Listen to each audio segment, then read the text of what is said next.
अत्यंत श्रद्धा एवं भक्तिर सह बालेश्वर में पालित है प्रभु जीशुଙ୍କର बलिदान पर्व शुभ शुक्रवार।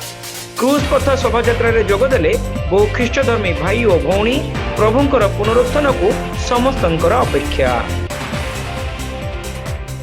प्रभु जीशुଙ୍କ बलिदान दिवस भाव समग्र विश्व में 3 तारिख दिन पवित्र शुक्रवार पालित होता बेले बालेश्वर ख्रीष्ट धर्म अवलंबी माने अनुरूप भाव अत्यंत श्रद्धा और भक्तिर सहित यह पालन करिथिबा लक्ष्य करा जायछि।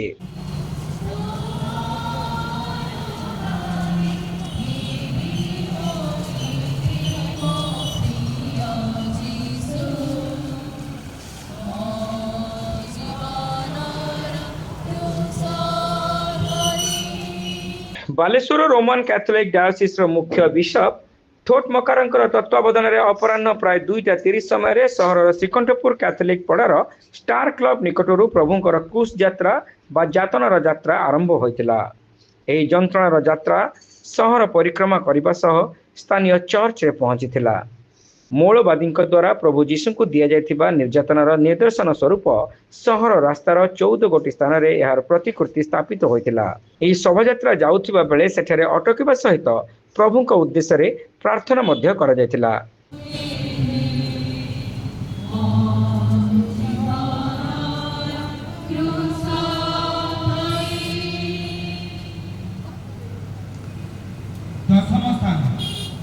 सिपाही माने प्रभु यीशु को व्यवस्था करो अछंती हे प्रभु यीशु ख्रीष्ट आमान तुमको आराधना करो एवं धन्यवाद अर्पण करो। यीशु को पहुंचाई सिपाही माने ताहार को व्यवस्था करबा को लागिले। ताहार वस्त्र नै प्रत्येक घंटिए लेखाए नेबा उद्देश्य रे 4 भाग कले। यीशु को निज पोशाक मध्य से माने नै गले।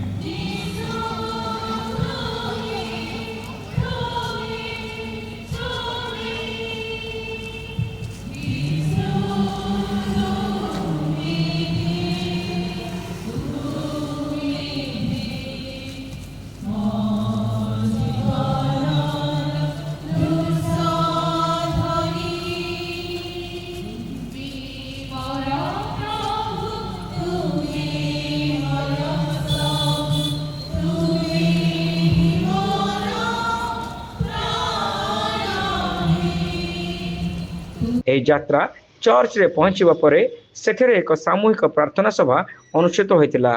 बालेश्वर कैथोलिक धर्ममंडल मुख्य याजक फादर पॉल कुनम परमपत एथिरे जोगदेई मानव समाजर उद्धार पाई प्रभु जीशु जातना सहिबाकू पछाई नथिले बोली कहितिले। प्रेम शांति और एकता पाई जे जातना सहिबाकू पड़े प्रभु जीशु 2000 वर्ष पूर्व मानव समाज को यही वार्ता देथिले बोली फादर पॉल कहितिले। पुणी शुक्रवार 40 दिन पूर्व ख्रीष्टधर्मी भाई और भौणी माने पवित्र शुक्रवार उद्देश्य रे उपवास व्रत मध्य आरंभ करने सहित प्रथम बुधवार दिन प्रभुंकर क्रूस विद्ध जंत्रणा अनुभव करिथांती। एही उपवासर परिसमाप्ति 40 दिन शेष शुक्रवार दिन घटी थाए। तेबे पुण्य शुक्रवार परदिन अर्थात शनिवार राति रे प्रभुंकर पुनरुत्थान को सभिंकर अपेक्षा थाए बोली फादर पॉल प्रकाश करथिले। एही दिन को स्मरणीय करबा पई समग्र विश्व रे जातनार पर्व बा पुण्य शुक्रवार भावे पालित होई आसुची बोली फादर पॉल प्रकाश करथिले। गुड फ्राइडे रो दिन ही हमर प्रभु मानव जातिर पाप पाई हमको मुक्ति आनिबा पाई क्रूस उपरे तांगर जीवन बलिदान देदेले। सही घटनार स्मरणार्थे आमे गुड फ्राइडे पालन करे। पुनरुत्थान आम शनिवार मिडनाइट राति रे ईस्टर विजिल करे 11:30 बेले समस्ते एकत्रित होई मिडनाइट परे तांगर पुनरुत्थान से मृतगणक मध्यरु पुनरुत्थित स्वशक्ति रे जेहेतु से ईश्वर पुत्र तांगर निज शक्ति रे से मृतगणक मध्यरु से पुनरुत्थित होइछंदी आमर विश्वास।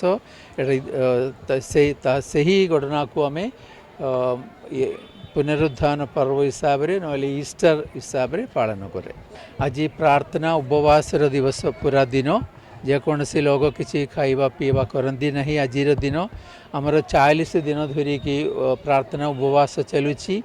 आज ईस्टर दिन ताहा शेष हो से दिन पालन करा सेलिब्रेशन। तेबे आजिर ए गुड फ्राइडे बा शुभ शुक्रवार पालन अवसर में श्रीकंठपुर अंचल ख्रीष्ट धर्म अवलंबी युवक युवती मान मध्य बेस उत्साह उद्दीपना लक्ष्य कर देखो आम ख्रीष्टीय धर्म मंडलीर आमर जो त्राणकर्ता प्रभु जीशु ख्रीष्टर आजिका दिन में गुड फ्राइडे से शरीर त्याग करते गुड फ्राइडे भाव में आम पुण्य शुक्रवार रूपे सारा विश्व पालन करुँची से भाव में आमर बालेश्वर कैथोलिक धर्म मंडली रे भाई भौणी मैंने आम समस्ते बर्तमान एक शोभा यात्रा आरंभ कलु यहाँ कृषपथ शोभा यात्रा कहुए। यही शोभा यात्रा आमर श्रीकंठपुर परिसर विवेकानंद मार्ग गोपाल गाँ ही बर्तमान यही कैथोलिक चर्च रे यह सरिला। आज दिन में प्राय समस्ते आम ख्रीष्टीय धर्म भाई मंडली मैंने भाई भौणी मैंने आम उपवास रखि था एवं ये प्रार्थना पर समस्ते घर को जाई निज निज उपवास भांगे एवं आसंता काली शनिवार पर शनि रविवार सका ईस्टर संडे जीशुंकर पुनरुत्थान से पुनर्जीवित हो पुणी मनुष्य जाति को देखा देते एवं से दिन सारा विश्व ख्रीष्ट जीशु ख्रीष्ट रूप मानता। फादर जदू, father George, father Roy, father Lijo प्रमुख कैथोलिक चर्च फादर सिस्टर एवं धर्म मंडल युवगोष्ठी प्रत्यक्ष तत्वावधान में कार्यक्रम आयोजित होता। आज ख्रीष्ट मंडली एक बहुत बड़ दिन अटे कारण आजिका दिन में आतताई मानक द्वारा जीशु ख्रीष्ट को क्रूसबिद्ध करा जाइथिला। आजिर दिन को पालन करने आमर ख्रीष्ट विश्वासी माने आज पूर्व 40 दिन उपवास दान धर्म प्रार्थना गुड़िक करुले। ए समस्त आमर पूज्य विश्व महोदय विश्व वर्गीस तटामकार नेतृत्व में होइछि। एथिरे आमर मुख्य पुरोहित रेवरेंड फादर पॉल कुनम परमपत मध्य आम मानकु विभिन्न धार्मिक कार्यगुड़िक से आमको पथ प्रदर्शन करुले। यही दिन महत्व अच्छी ख्रीस्टियन विश्वास यहीपरि कहे जे जीशु ख्रीष्ट मानव जातिर उद्धार पाई आजिका दिन में क्रूसबिद्ध होइथिले। श्रीकंठपुर स्थित स्टार क्लब सदस्य माने यही पुण्य कार्यक्रम को परिचालना करिबारे सक्रिय सहयोग करथिले।